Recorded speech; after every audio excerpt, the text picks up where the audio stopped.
Sometimes people want to see if you're real. Welcome to Watch Mojo, and today we're looking at the most compelling and telling interviews with legendary stars right before their passing. I thought it'd be interesting to collaborate or just, see how the chemistry works. Malcolm Jamal Warner, hot and bothered.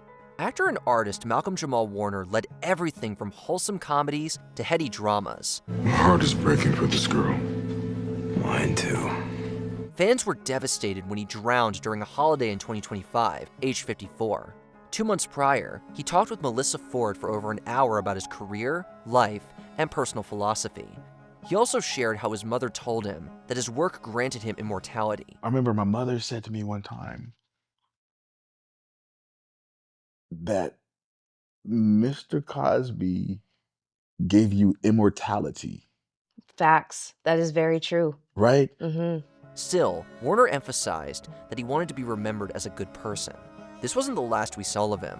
Warner hosted the podcast Not All Hood until his passing, and in his final Instagram video, before doing Hot and Bothered, he reminded people that there's always a reason to smile. Like, if you just take a minute to stop and take stock, I guarantee you can find at least one reason to smile. That spirit is why this great talent will be remembered as a good person. Anthony Bourdain, Popula. Celebrity chef and intellectual travel logger Anthony Bourdain was thought to be the envy of everyone. The heartbreaking way in which he died raised public discourse about celebrity lifestyle and the realities of mental health.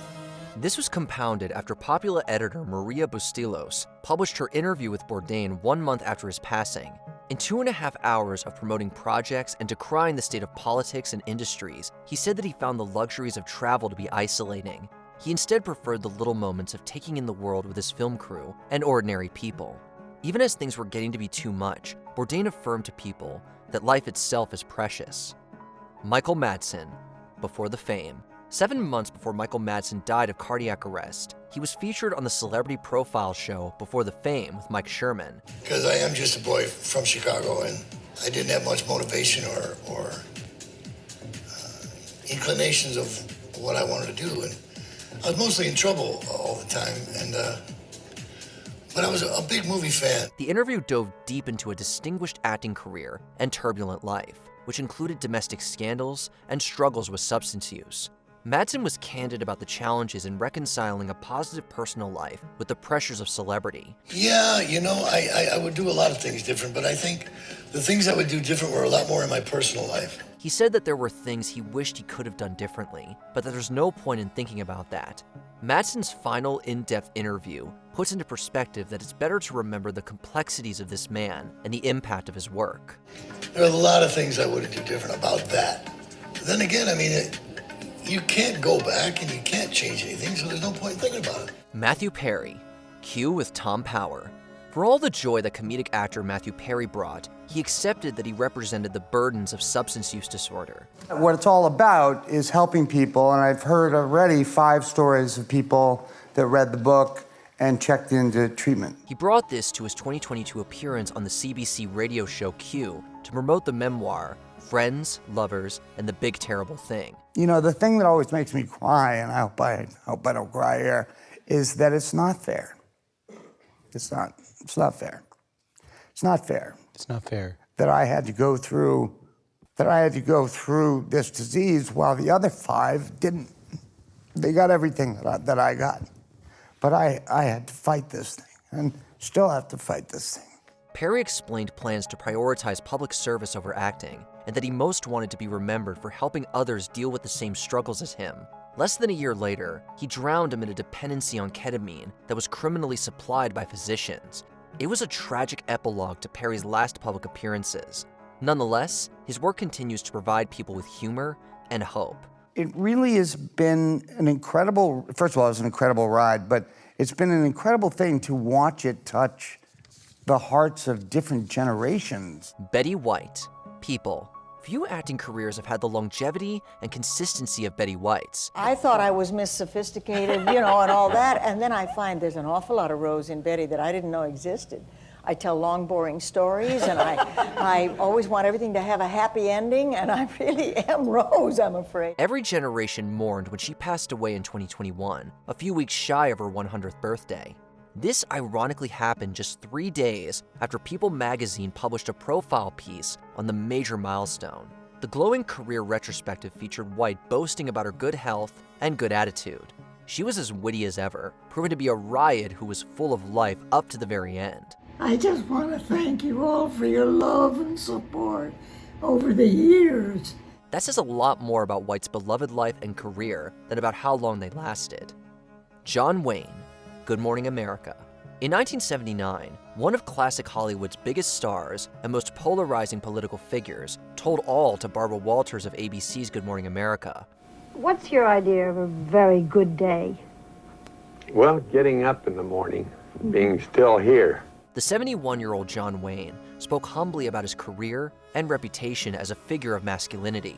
He also clashed with Walters over his views on left-wing politics as rigid and socially corrosive. Wayne felt he was at an age that valued honesty and simply enjoying the time he had left. And I want to hang around as long as I'm healthy and not in anybody's way. Time ran out for the idol dubbed Duke 6 months after this controversial interview aired.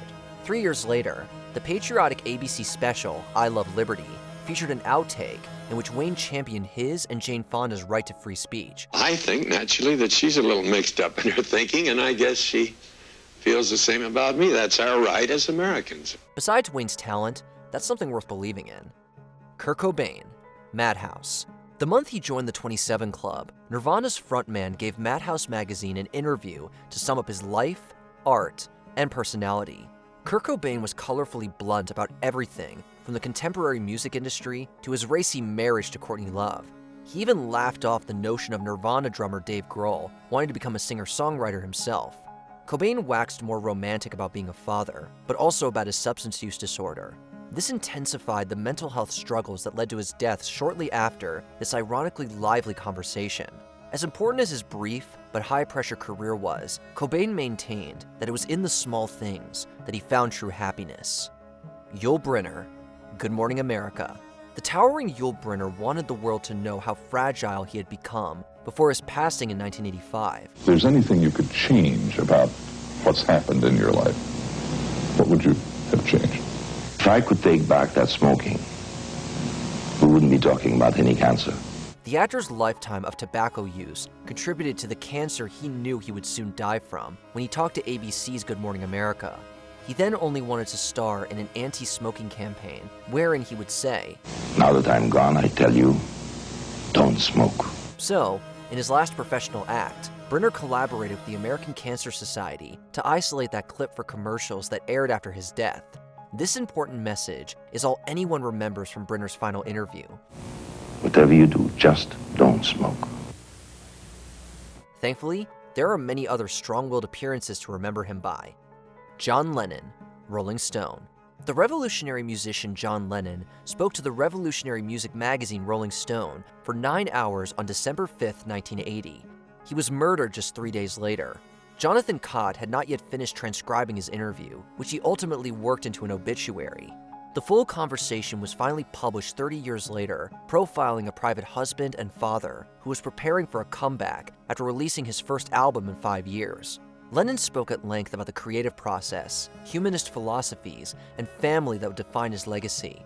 In the decades since it was conducted, and the years since it was published, that fateful interview is as resonant a swan song as ever. Before we continue, be sure to subscribe to our channel and ring the bell to get notified about our latest videos. You have the option to be notified for occasional videos or all of them. If you're on your phone, make sure you go into your settings and switch on notifications. Marilyn Monroe, Life. In 1962, actress Marilyn Monroe's mental health struggles shut down production on Something's Gotta Give. Stayed here and now, fame is fickle. And I know it. It has its compensation. It does. But it also has its drawbacks. And I've experienced both. She then sat down with the editor of Life magazine to extensively discuss the situation and her career. One particularly poignant quote reads, "I now live in my work and in a few relationships with a few people I can really count on. Fame will go by, and so long. I've had you, fame." And I used to get the feeling, and sometimes I still get it. I think, gee, sometimes I think I'm fooling somebody. I don't know who. Maybe myself. Maybe others. Richard Merriman's A Last Talk with a Lonely Girl was published 13 days after Monroe died of an overdose. The article has since become an important piece in discussions about depression and celebrity culture. But it's just as important to remember the iconic artist behind those final words. Marilyn had obviously been a woman in pain, but I never saw any sign that this was a woman giving her last interview. Who are some other celebrities whose legacy was captured in their last sit-downs? Sit down with us in the comments below. Oh, wait a minute, Jimmy. One more question. Do you have any special advice for the young people who drive? Take it easy driving. The life you might save might be mine.